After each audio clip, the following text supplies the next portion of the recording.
Welcome to the Personal Development Mastery Podcast, your weekly dose of inspiration and growth. Today I'm delighted to be speaking with a very motivational individual. He's the owner of the award-winning outdoor bootcamp in Colchester, and he's helping people get fit, burn fat, and build confidence. So, Gabriel Beckett, welcome to the show. Thanks for having me, mate. I appreciate it. It's good. It's my pleasure, and I wanted to speak with you for a while now, and I'm delighted that we meet face to face and do it now. And congratulations, by the way, on the award that you got. Was it yesterday? Last night, yeah. So, and that was the Community Club of the Year award from Active Essex Sports Awards. Yeah, that's right. How does it feel to have an award like that?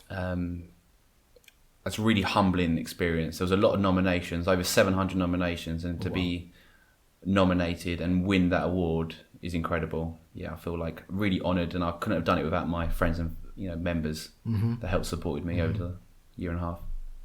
Amazing.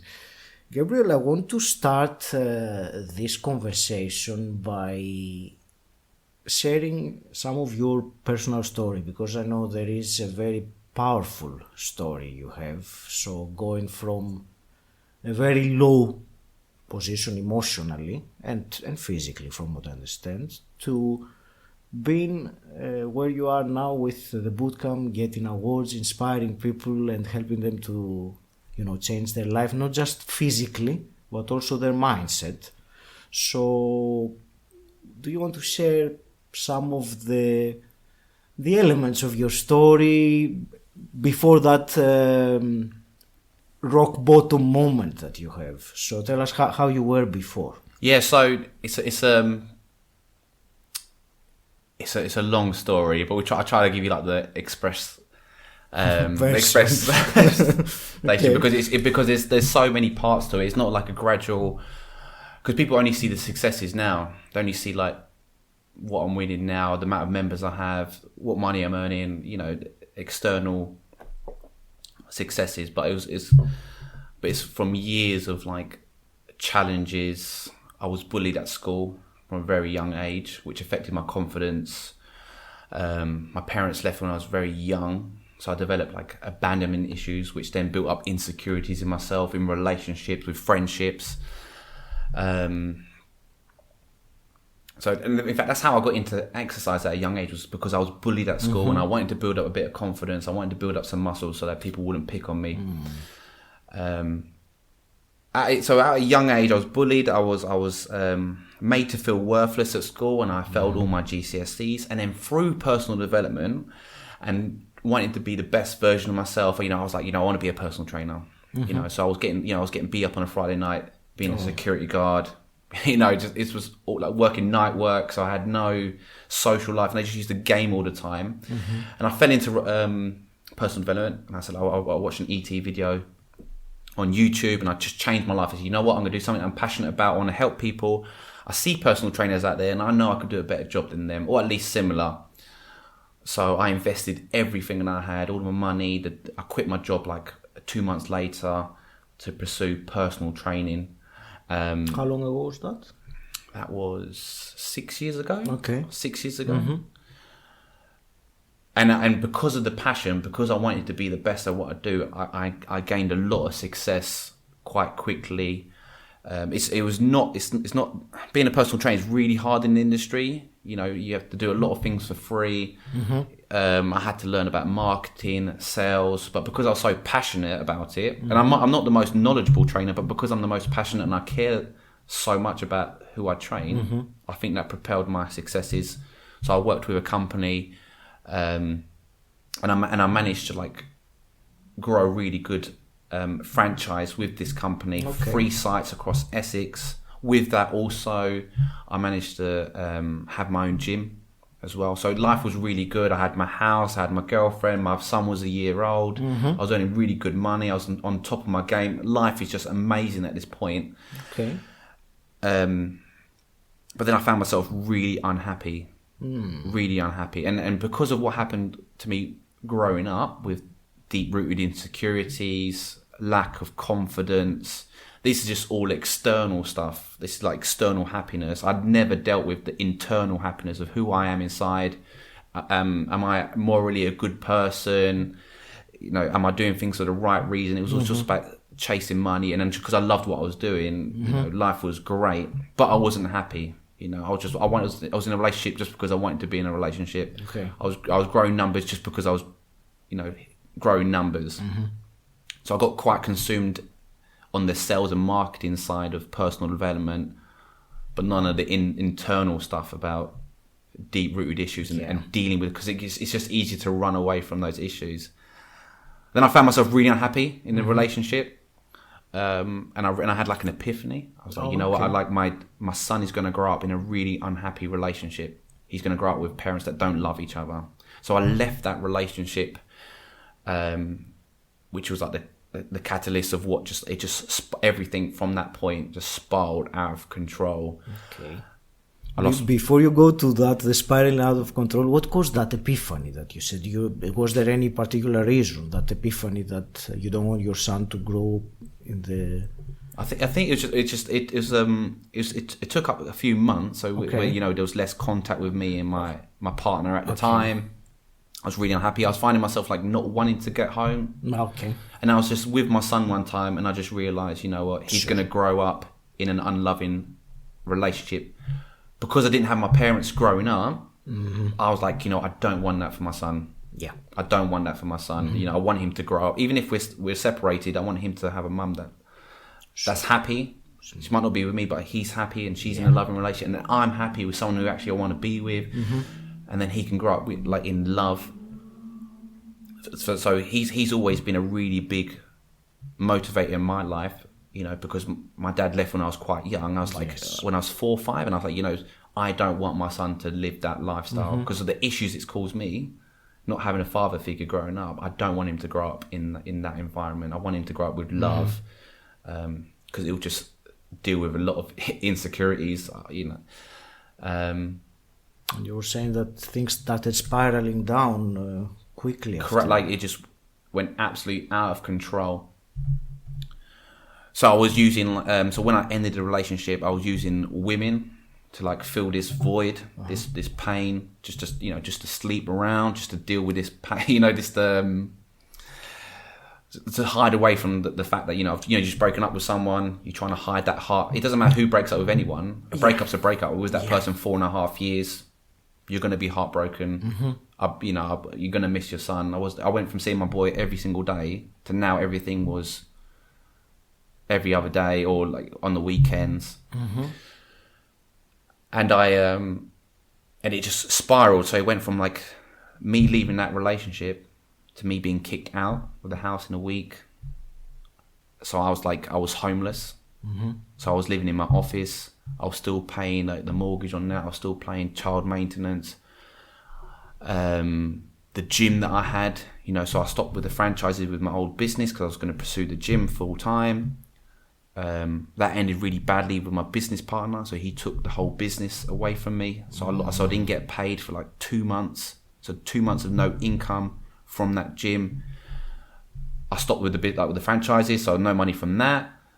Kicked out of my own house, and then over a gradual, let's say 4 to 6 months, then I was also, because I was sleeping around with these women, my ex thought I was not fit to have access to my son. I was mentally unstable. I'm struggling so bad at this point, so I'm homeless. I've got no money coming in. I'm barely seeing my son. I don't know what I'm going to do with my life because I'm just a PT on the side. And so then I lose access to my son. And then that was a really tough time for me. That was a really bad part of my life, and then that's when I realised that I fell into a dark depression into my life, and so it was a really tough, challenging time. I don't feel like I'm doing it justice but what I realised now, looking back, that these are all external things, and each one, I think I suffer, like if you were to just move house, that's a stressful situation, and being home, like living in my van, living in my office, having no money, I had to sell all my physical possessions. everything I've had since I was 17. Like, it's ridiculous things that you wouldn't think about your house, your sofa, your TV, your bed, your wardrobes, your clothes, iPads, laptops, Everything. I had to sell everything just to pay off bills and debt and the mortgage and child maintenance. So I'm literally like so having the stress of debt as well is awful, absolutely like horrendous. If anyone going through debt, it's just like you just don't know how to live, how to pay, how you're going to get somewhere, how you're going to have food. You've got people chasing you with letters and phone calls. That's a massive stress. Losing access to your son. So 7 months I had no access to him over the last Christmas, like 7 months of no contact. And because I had no money, I couldn't take my ex to court. Right. So it was absolutely like, what am I going to do? Like, I've got no money coming in. I've lost my businesses. I'm homeless. You know. And you said that you reached at some point a rock bottom, a bottom, turning point. Was that a moment, a day, or was it a period of time? Well, looking back now, it's like depression. Because when someone used to tell me that they were depressed, I used to think it was just like something to get out of work. I never really understood mental health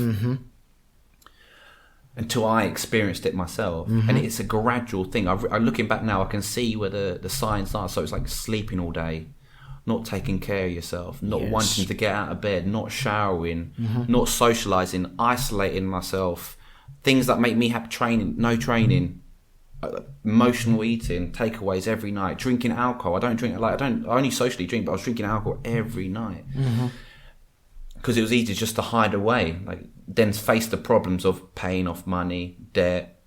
It can be difficult to face, especially emotional issues. It's difficult because many people don't understand them. We're never taught about how to handle our emotional state. Never. And you know, I'm not saying women don't go through it, but as a guy as well, you want to seem. I always was taught, deal with your issues. You're a man up, grow some balls, go out there, man. You know, so I didn't speak to anyone for ages. I didn't want anyone to think I was weak. You know, I had all these successes from like a year ago. Yeah.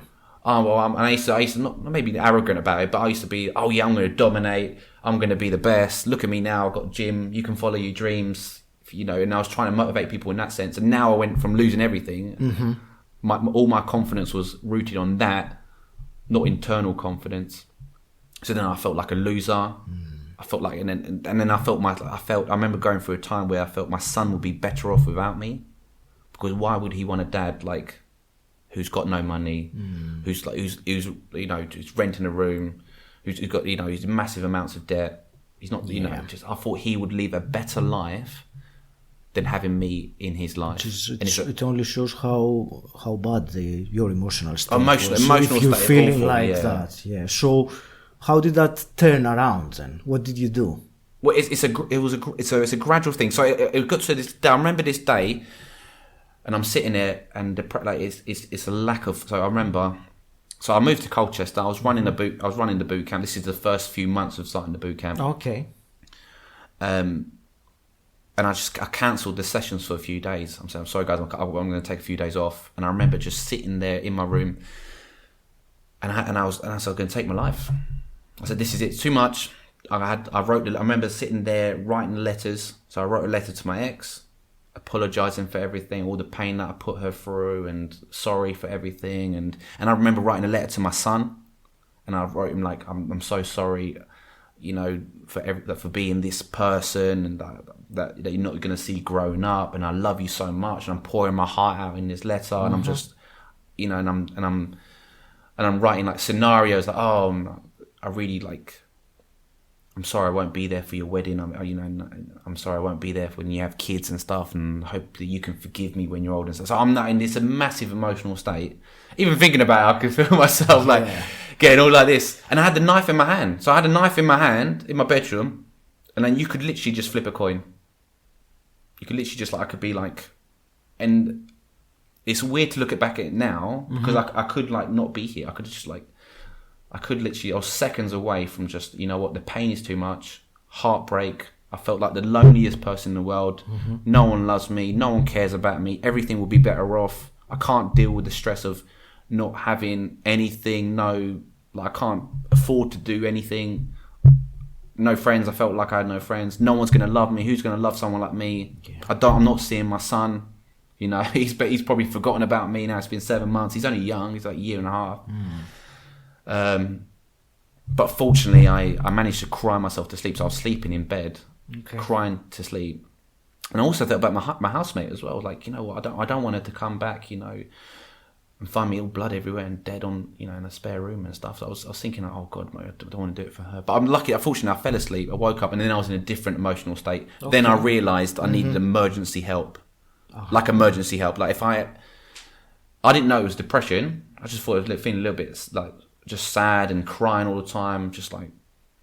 But then I realised once I had those suicidal thoughts, I needed emergency. I need to seek out help from a professional because I can't be having a knife in my hand. Like, if you're in that state, something's wrong. Something like you. So I seeked out help from a therapist. Yes. Like a few days later, which helped massively. You got the Samaritan's numbers as well that you call them up, have a chat, and it's good just to like offload a lot of emotions. Just having someone listening, and someone who's not going to judge you, because I've done a lot of awful things in my life, and I do believe in karma. I feel like everything that happened to me was because of what happened for me gaining this success. I did a lot of awful things to get to that place. Like quite a selfish person, and so it's like it's nice having someone that's not going to judge you, and that's someone like a bit of confession really. But it's like probably that's why people like going to church. It's like this confession. You get it off your chest. You get it off your chest. Yeah, you feel much lighter when you confess something. And it's when it's a burden inside of you, and no one can tell how heavy it is apart from yourself. It doesn't show.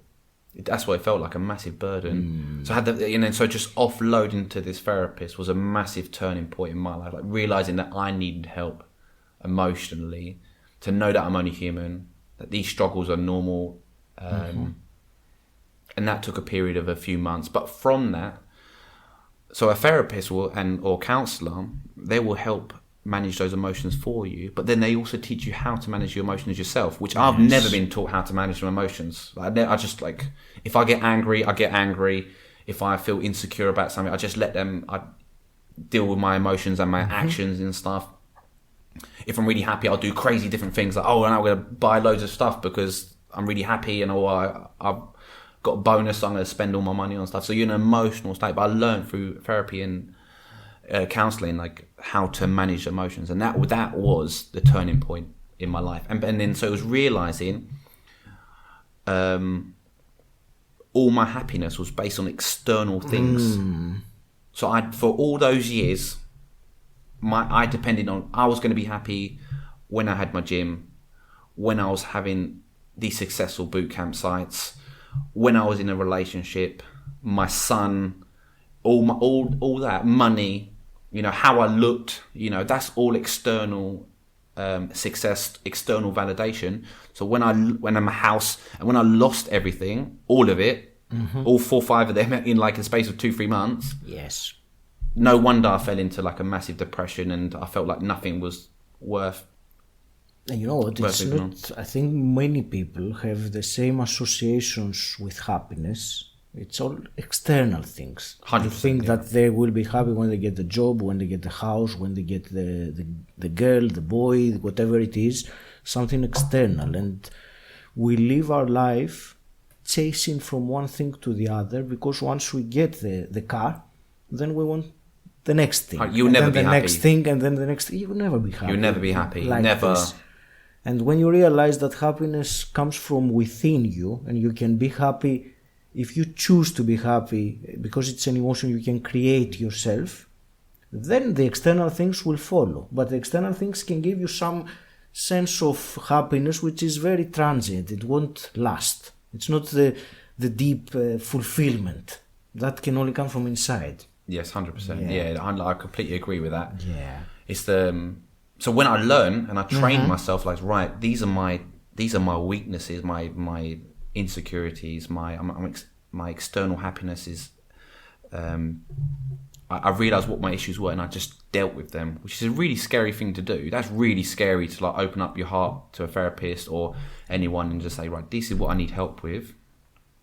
and and sit there, deal with your emotions, process them with loads of different methods: meditation, counselling, journaling. And it takes time. It's like a muscle. You know, you're working out.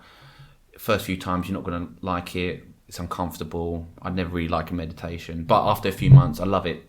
You know, it's a game changer. It's game changer. Journaling as well. If you had told me I'll be meditating and doing journaling, I'd be like, well, you're absolutely crazy. Like, that's crazy. That's for like all that woo-woo stuff, you know, and the Buddhists and that's not me. But it did change. It changed my life, like how to manage the emotions. And then I realised, so like I'm in charge of my own happiness. And then what helped me become happy was helping other people. So, and then I was realising I couldn't change external events, but I could change what I did to those events. So I had no access to my son, right? It was right. There's nothing I can do about that situation. Nothing I can do. So all I can do now is grow the business and help other people get their results. The more people I help achieve their goals, the more people will help me with my goals, which is money. Then I can take my ex to court. Okay. So I just dealt with like, right, there's nothing I can do. If I'm not seeing him, I'm not seeing him. He's healthy as far as I know. I had no access, no communication. So that was it.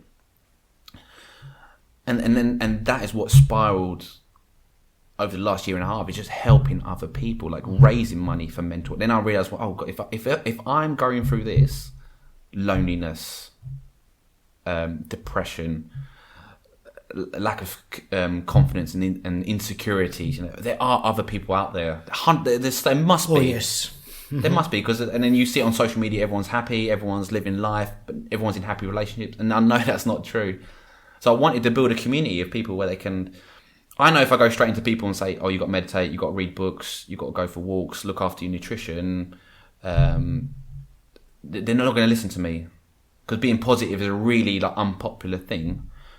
But I know that what I can do is if I can lead by example, and then intertwine it into bootcamp, like, so do the litter picking. What's the litter picking doing? It builds a sense of community where everyone can just come along. Yeah. We're doing something for the environment. They feel great for doing it. They get to chat to new people they've never met before. And they feel great. They're getting out there, they're getting their fresh air, and they do a little bit. The same with the food bank. We donate for the food bank a lot, once every few months. Everyone chips in a few cans of, and I just remind them, like, there are a lot of people that are unfortunate. Like, I've been there where I can't afford food, and especially around Christmas time. Like, it must be really hard for a parent to not be able to like afford food, really struggling, and to say to their kids, sorry, we can't give you an advent calendar because we've got no money. So for us to be really like help out in that scenario makes the members feel great. We're helping out for the community and this charity. They're so grateful for us doing it as well. The social events that we do for bootcamp as well. So it's not just turn up, train and go. We make sure that we do like meals, nights out, loads of different social events just to get people interacting with each other. Because I know there's people that turn up, it's their escape. Because for me, my training was my escape. When I realised that I had to get myself out of this funk, right? When I realised, right, I'm in charge of my own happiness, I just poured everything into my training. Right, I don't like running, so I'm going to run. I'm going to run a marathon, just to do something that's going to clear my mind. I hate burpees, but I'm going to do it. I'm going to burpee around Abbey Fields for like 4 hours. You know, I'm going to do. You know, I'm just going to pour all my energy into training, and it just helps. Like, because I feel like when you're in physical pain, physical discomfort. Yes. You're not thinking about money.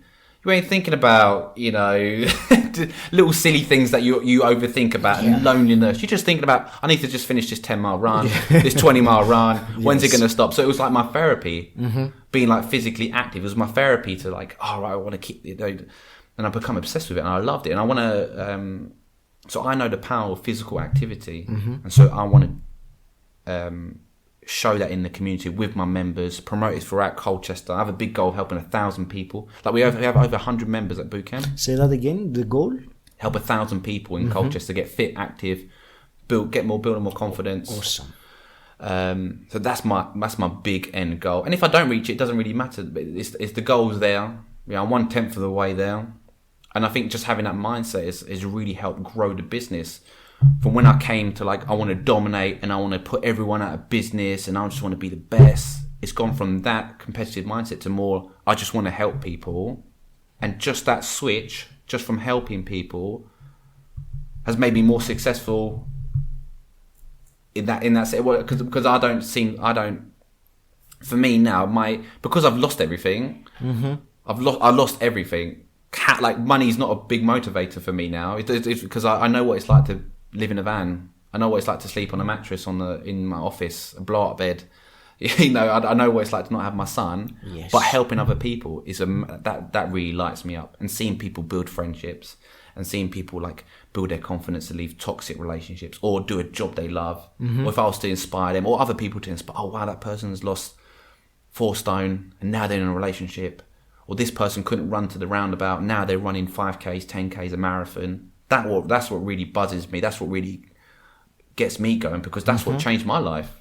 Nothing special about me. I'm not physically the best or anything, but I push myself. Like, I'm just a hard worker, and I just want to show people that they can do it.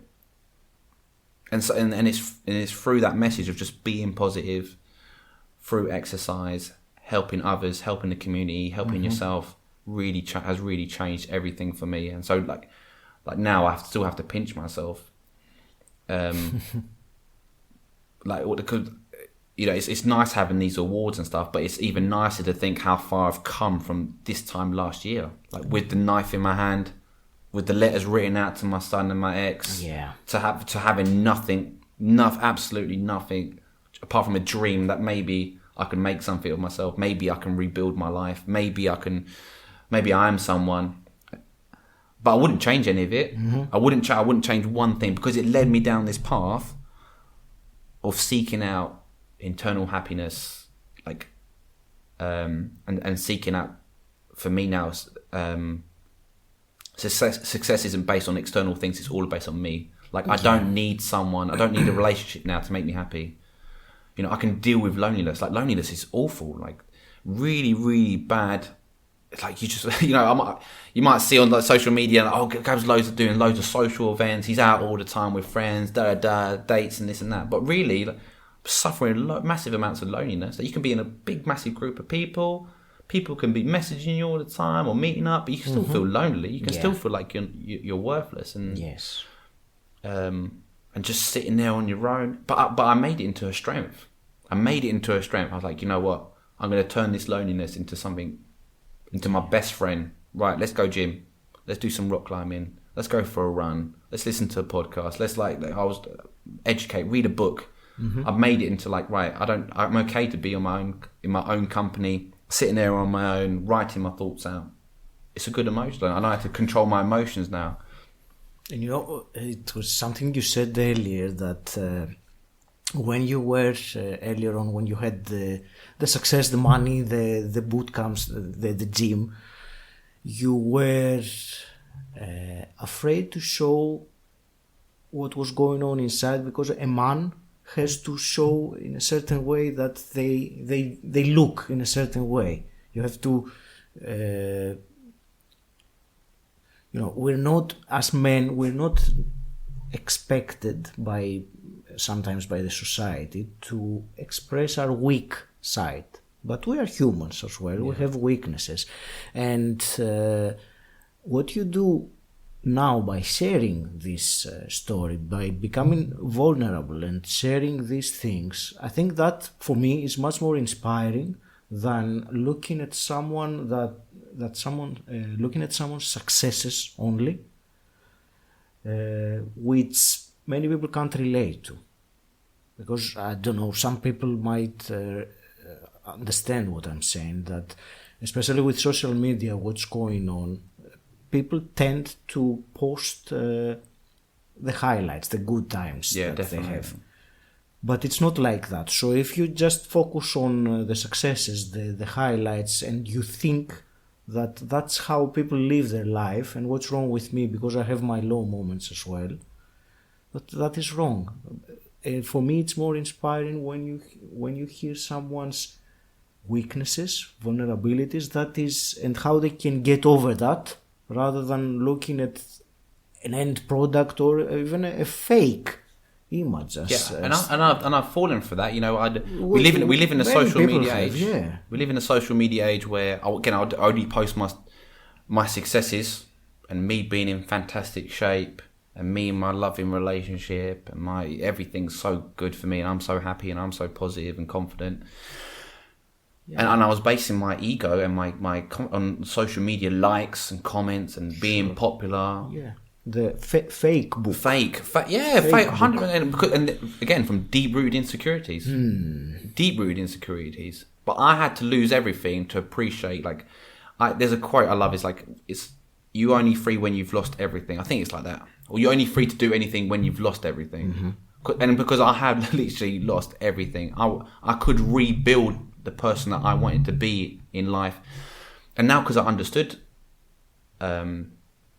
mental health, and because I understand marketing, and because I understand sales, I use social media now in a different way to show like it's okay to ask for help. Like I share things not on this because I want likes now. I want to share things because I like the message behind it, the numbers for the Samaritans, doing charitable events, not because it's cool, just because it means something to me. And like I know, like as a man, it's hard for you to open up. I find you always take like man up, grow some balls, like you can do it. And so it was always really hard because I didn't want to see my friends, well, so-called friends, like see me weak, because they're the ones that turn into like they're looking for me for inspiration. They're looking for me for I'm the trainer, I'm the one who's got everything. Why am I going to then say actually, guys, I haven't got my shit sorted? It's a really like hard place, and it takes a lot of courage to do that. I find so anyone that can do it, it's a lot of courage to like absolutely to share your weak moments, your vulnerability.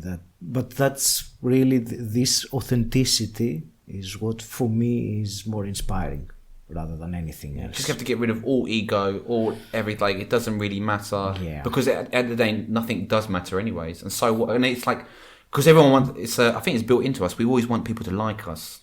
So you're only posting things that when they like us. Yes. You know. So if I post that, I need help, guys. I'm a personal trainer, but I need work because I haven't got many PT clients.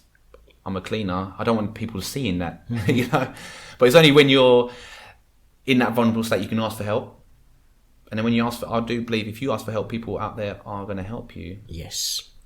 You know, and I was very like in that mind that people are quite selfish.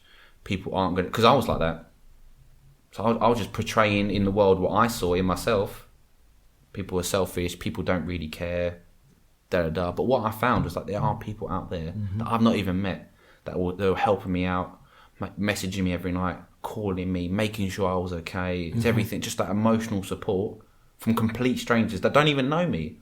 And it made me realise there are good people out there, and that I can be a good person. That I can be one of those people. Yeah. Gabriel, let me ask you in a little bit different twist. How do you think personal development has played a role in all this transformation of yourself? That's a big question, mate.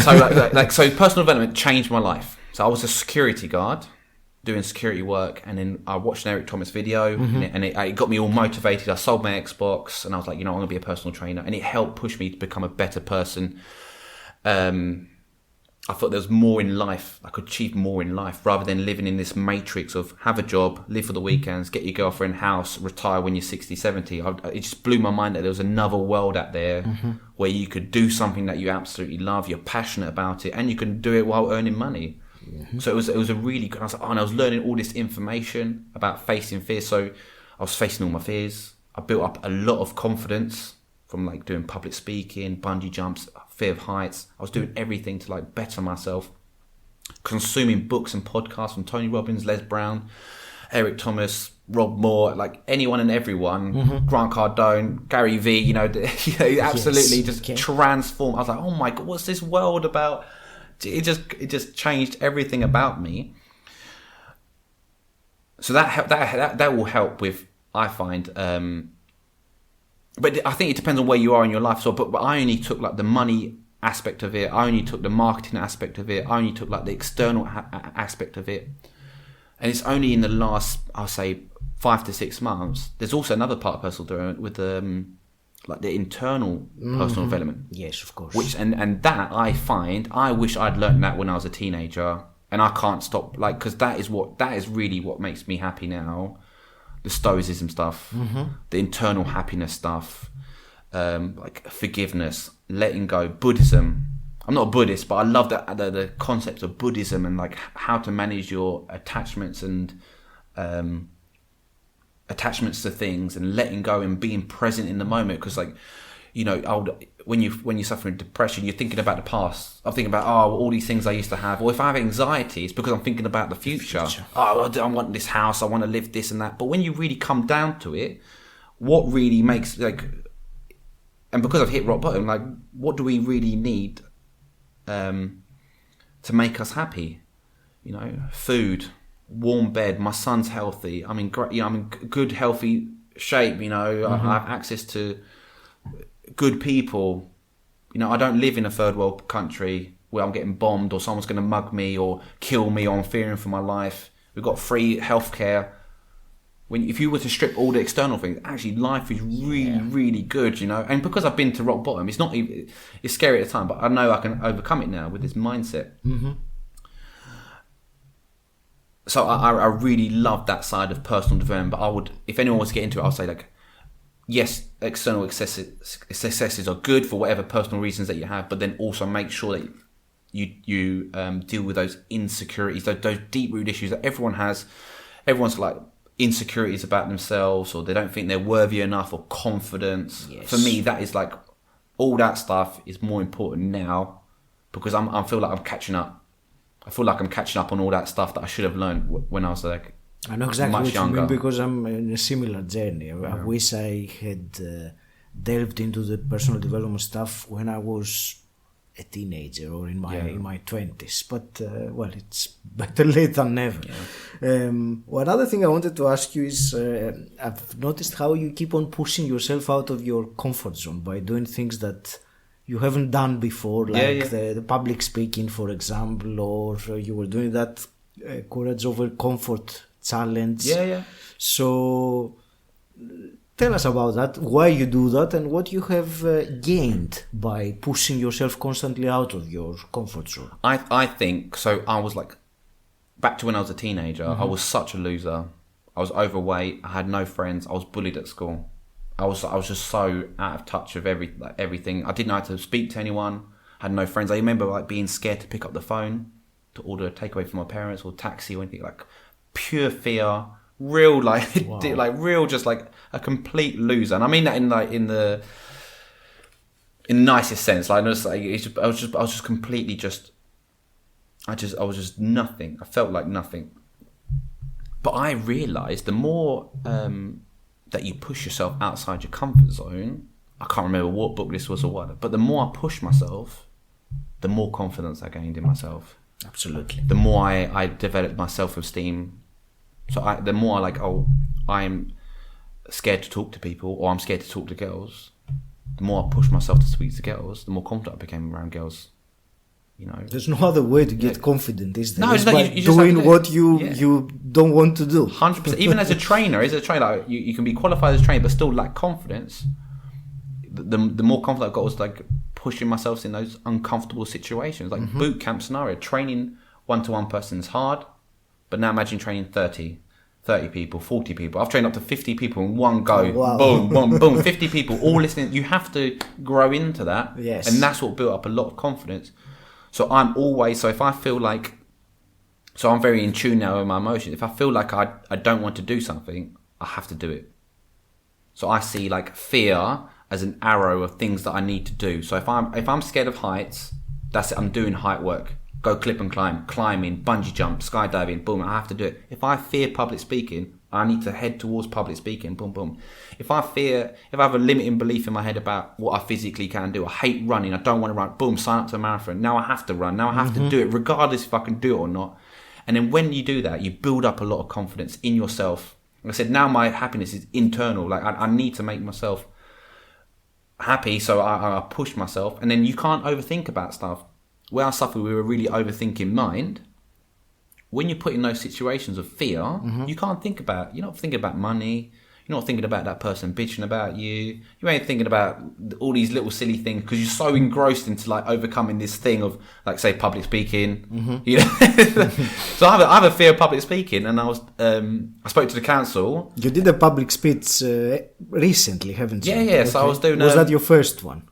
Second one. No, third. Oh, all right. Yeah, so third. You're okay. I don't think it gets easier. Well, maybe it does get easier, but it's like. So it was for the council. And they invited me in to talk to their staff. Okay. And I literally thought it was going to be for like 5 people around a table. Literally, I thought it was going to be like this table. How many were there? 50 people plus.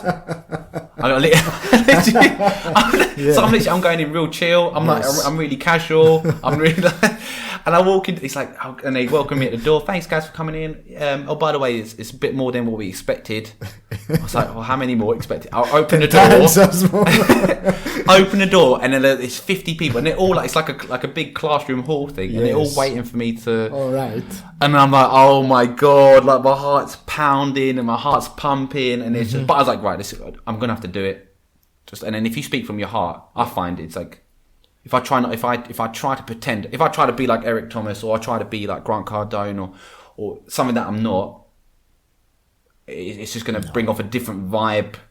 But if I can speak from experiences and what I've come through, and that's it, because I'm not lying about anything. I did overcome depression. I did want to kill myself. I have lost everything. I have built up a community of people that we inspire positive change. You know, if I talk about things that I've done and I know I've done, and that's it. And if they find it inspiring, and if they find it helps them, then you know that's all it is. Authenticity speaks into people's hearts. If you try to be someone that you're not, people will smell it from miles away. Yeah, and I you're a did fake it. if you do. And I did it when I suffered with insecurities. I would make up lies so people would like me. You know, and I have done that as well, Gabriel. I think many of us would have had something like that. And no one's perfect. I think everyone does it. I think everyone, you know, if you're honest with yourself, you have like, I know I was told lies to make myself seem better than I am. Yeah. You know. Or even concealing the truth, maybe, if not telling blatant lies, but hiding the truth. Hiding it, like, you know. Yeah, I think we all have been guilty of that one time or the other. But facing fears for me is like, if you want to grow fast in life, really grow fast, the fastest way is to push through every fear that you have. Write a list of things that you hate doing, fear doing, heights, falling, spiders, you know, public speaking, starting your own business, asking that girl out. Anything that you fear doing, you have to do, and put yourself in situations. So if there's, for example, I've got this height thing, massive fear of heights. I put myself in a situation where I can't back out because I'm surrounded by my friends. And I say to them, make sure I don't back out. I have to do it. So make sure you have people around you that push you to do things that you know you should do. So the public speak, if I say I'm going to agree to do something, I've committed to this person. I'm not going to let them down. Now it pushes me to do it. That for me, growth. If you want to grow fast, face every single fear, and then you realise it's not as scary as you think it is. Yes, there might be rejection. Yes, you might ask that girl out, but they say no, they're not interested. That's absolutely fine. You know, if you start your business and fail, so what? You know, I've lost everything, and I can tell you, it's not as, looking back now, it's not as bad. Mm-hmm. You know, it's not as bad as most people think it is. You know. Thank you. There is something different that I wanted to ask, since you are a personal trainer and you also focus on nutrition. So, in a nutshell, what's wrong with what people eat today, or how could they improve? In a nutshell, of course, it's a very big topic. We would have an episode on its own, but just some highlights of what you think are the key nutritional elements for someone to, you know, improve their health, their vitality, their energy. So I think there's 3 things. There's definitely so it's like sleep, stress management, okay, and then nutrition plays a really big role. And water nutrition goes down as one. Because you might have a really good diet, but if you're not sleeping well and your stress is all over the place, it's going to mess it up. For me, those are the 3 pillars of mental and physical health, sleep, nutrition, which is also water, and stress management. Before you even think about training, before you even think about what food you're putting into your mouth, those three. It's just, and then with the nutrition side, it's just because everyone's just comfortable. No one likes being hungry. No one, if you don't, I don't like vegetables, but I have to force myself to have vegetables. And it's so easy to have quick, fast, easy food. You've got Deliveroo. It's a little bit cheaper in the shops. But if people realise like you're investing in your own health, it's an investment. When you eat good, you do feel good. You do feel good. When you drink more water, you do drink. You feel better in yourself. Absolutely. I think a lot of people just don't want to feel uncomfortable, but it's realising it's okay if you want to lose weight. Because no one talks about it. If you're going to lose weight, you're going to be hungry, but no one talks about that. They just want to be like, yeah, you can have your salad and your vegetables and your meats, and you're going to be absolutely fine. They don't, but no, I don't think no trainer talks about hunger.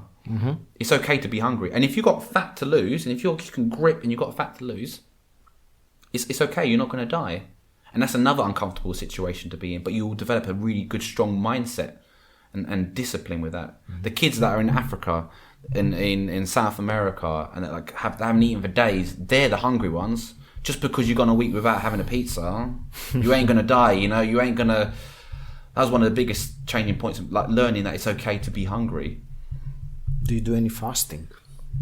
I don't do any fasting. Oh no, I do a little bit of fasting. Yeah, so it depends on intermittent fasting. And sometimes, but because I understand calories. If I have a big breakfast and big lunch, then I probably will skip dinner. Okay. Because for me, it's calories in, calories out. Or if I've gone out for the weekend, which like for this week, I'm going to celebrate. I might not eat anything in the morning and lunch, and then have my calories in the evening. So it's not like set times or anything, but I understand calories. Or if I realise, I've put on a bit of weight, then I'll put it back for a few days, week, step up the training. But people aren't prepared to. They just want to be. People are comfortable, and it's being okay. Like, right, set systems in place to push you out. Food prep. Go get a bag out. Empty your cupboards of bad foods. Like, I know, trigger foods are biscuits. I can't have one biscuit. Give it. You can't give me 2 biscuits. I'm a whole pack kind of guy. I'm gonna have a whole pack. So what I do, I don't have biscuits. It's just easier for me not to have biscuits. So it's understanding like what people's triggers are as well with nutrition. Okay, absolutely. A little bag of I can't have a little bag of crisps. Crisps are it's. I have to have a full family bag of crisps, Yeah, and then you just lick the salt from the bottom of the bag. Whereas with a banana, you can't. If you have a banana, you won't carry on eating bananas. It's your body knows, I think, the difference. It knows that it gets the nutrients. Whereas with crisps or with biscuits, it's just something empty. So you can eat the whole box. Your body won't feel the nutritional value. That's why. And I do find there's so much overlap with everything. So the nutrition will play part of your mental health as well. Self-love and self-care. Like if you're not looking after yourself and your body and what you put into your mouth will affect how you see yourself mentally. So that's a really big part. If you're like struggling with how you look and that's affecting your confidence, what you put into your mouth is going to play a big role in that. Because I think it's a form of self-love and self-care. Like you only got one body. You got and I think people don't appreciate it until they're in that they lose in a health. Yeah. The amount of people that have come to me for personal training because now the doctor says if they don't lose this weight or they're not living a more active lifestyle, then they're going to die when they're 45. Yeah. Then that's when that fear kicks in. It's good to be better prepared. Have some safety things like start exercising now, even if it's walking. People think it has to be like in a sweaty gym, but I do loads of walks. Go for a walk. Do Pilates, yoga, and with nutrition, keep it simple. Have some vegetables. If you're having 2 takeaways a week, have 1 takeaway a week. Nothing crazy, just making small little changes in there. Rather than having like that chocolate bar at lunchtime, swap it for a bit of fruit, or rather than buying things out, make it homemade. So if you fancy a Chinese, make a homemade Chinese and you save yourself like half the calories. If you want to fancy a pizza, make a homemade pizza. Again, save yourself half the calories. Drinking more water will help deal with hunger, and then understanding it's okay to be hungry. I always feel that's your body like eating away its fat. But it will play a big role into mental health. I feel like it's a form of self-love. What you put into your body. Absolutely. Right. Boom. Thank you, Gabriel. And I want to ask some quick fire questions as well. Some of God, them, okay. You've already answered them, what personal development means to you. You've already mentioned that, but there are some that I always like to ask people. And one of them is, let's say you were able to go back in time and meet your 20-year-old self. Yeah. What would you tell him? What lessons would you give him that could change his life? Dealing with like internal happiness and what really, what really makes you happy, and just and deal with those insecurities, those jealousies, those like, and when you, because I was really, when you go into personal development, you can get quite caught up in the lifestyle of like the money and being a famous speaker, and you like doing massive amounts of workshops and having your own book out, and you can get caught up in that, not realizing like what do you want to do that's going to make you happy, and dealing with like in-rooted issues, like you can still have those dreams, but don't make it the focus of your happiness, because it can all just go, like you can die at any moment. I will tell him that you will die at any moment. So make sure that you live in each day the best that you can as a good moral person, helping other people, and deal with your emotions. Learn how to deal with your emotions, like the Stoicism stuff, the Buddhism stuff. Yes. That is like deal with like your emotions. Like look, because we're not dealt. You don't know how to deal with your emotions. And you can self-sabotage yourself with success, which I've done plenty of times. I earn good amounts of money or get myself a really hot girlfriend, and I'll ruin it because I'm not emotionally there. That will just save people a lot of heartache and a lot of pain. Or at least like, give you the tools to handle them. Okay. Yeah. Yes, certainly. What's a mistake that you've made over the last, say, year or more, if you want to go, that you could share with people to help them, prevent them from making the same mistake? What's a big mistake that you would like people to avoid, that you've made yourself? I think just focus on external things, external happiness. Like if you just focus on money, I just want to earn money just because I want to earn money. I want a holiday, I want a house, I want the car. That caused me more stress and more unhappiness. It's like, I don't know what it's called, but the more you, the less I focus on that and just focus on helping people, that's just a byproduct. Money is just a byproduct. I'm not focusing on, right, if I get 200 members, that's going to earn me blah, blah, blah a month. I'm just focusing on, if I help 200 members, I know in the back of my mind, that's going to help me fund a lifestyle. But let me just focus on helping these people. Are they enjoying the sessions? Are they turning up?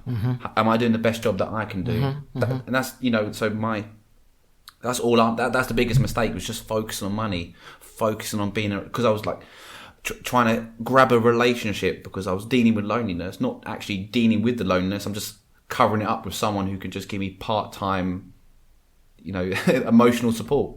We're not dealing it with myself. So don't just chase one thing to make you happy, external things. Internal thing to chase what makes you happy. The biggest mistake is if you're just going for money's sake, it's not going to make you happy. You just want a girlfriend for the sake you want a girlfriend, it's not going to make you happy. And what's a big aha moment you had, the biggest you had last year? The biggest aha moment,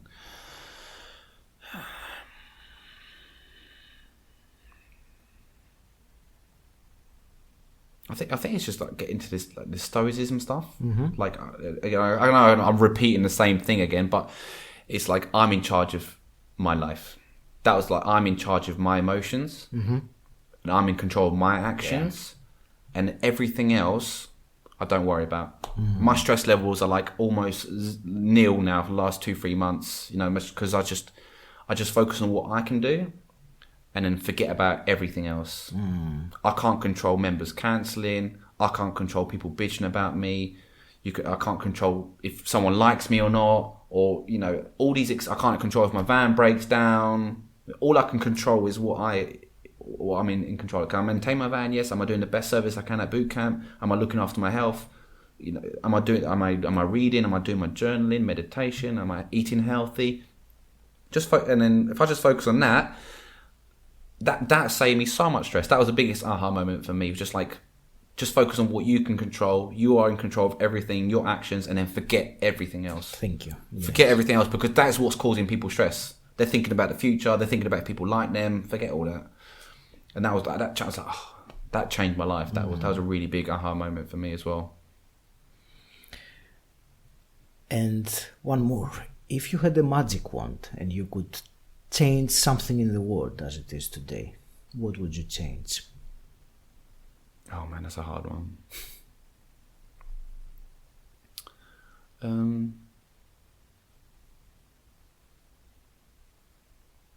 I don't know. I probably wouldn't change anything. I mean, obviously there's a lot of suffering out there in the world, a lot of pain if you think about like the whole world and stuff. But there's two sides of that. Without that suffering, that you wouldn't have people going out their way to try to help that suffering. So it shows the goodness in people. So if I was to say let's stop all suffering and people not living in poverty, then people wouldn't have to show that good side of them and do all these nice good causes.